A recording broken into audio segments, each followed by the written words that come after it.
తాడిందనేటోడు ఉంటే వాని తలదనేటోడు ఉంటాడన్నట్టు మందిని బురిడి కొట్టించే సైబర్ నేరగాళ్లకు దిమ్మ తిరిగి మైండ్ బ్లాక్ తట్టు చేసింది అక్క. అందరినీ మోసం చేసి కాసులు కమాయించే దొంగలు ఇగో అక్కకు పెద్ద గాలం వేసిరట. కరీంనగర్ జిల్లా హుజురాబాద్ ఉన్న మంజునాథ్ సిమెంట్ షాపుకు లోకల్ ఎస్ఐసిఐలు ఫోన్ చేసి అర్జెంటుగా 20,000 ట్రాన్స్ఫర్ చేయమన్నారట.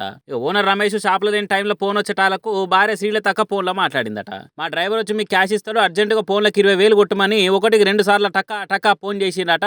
అవతలకి వెళ్ళి సైబర్ దొంగోడు. అసలు లెక్కకైతే పోలీసులు అడిగిన పైసలు ఇస్తే మనకే మంచిది, ఎప్పుడు ఎట్లుండే తెలియదు అని అనుకోవాలి. కానీ శ్రీలతకు ఎక్కడో కొడుతుంది సీనా అన్నట్టు డౌట్ అనుమానం వచ్చిందట. ఇక ఫోన్ వచ్చినప్పుడల్లా మాట్లాడుతున్నదట, కానీ ఒక్క రూపాయి కూడా కొట్టలేదట. మీ డ్రైవర్ వచ్చి 20,000 ఇచ్చినాకనే పైసలు కొడతా అన్నట్టు ఊకున్నదట. స్కానర్ పంపి కొట్టమన్నా ఫోన్లు వేసి ఆతృత పెట్టిన చెక్కు చెదరకుంటున్నదట.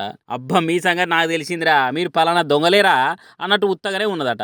పోలీసులు అయినంత మాత్రాన భయపడాలనా అన్నట్టు గట్టి ఉండే వాళ్ళకు సైబర్ దొంగలకు అర్థమైంది కావచ్చు. అన్యాకులు రాలినా ఈతాకు తాటాకు రాలినట్టు సీడ తక్క మన వాళ్ళకి సిక్కేతట్లేదని తోక ముడిచిరట. ఇదంతా సైబర్ దొంగల ఎదవ తెలియతేటలే అని తెలిసి అసలు పోలీసులకు కంప్లైంట్ ఇచ్చి కేసు రాపిచ్చిరట.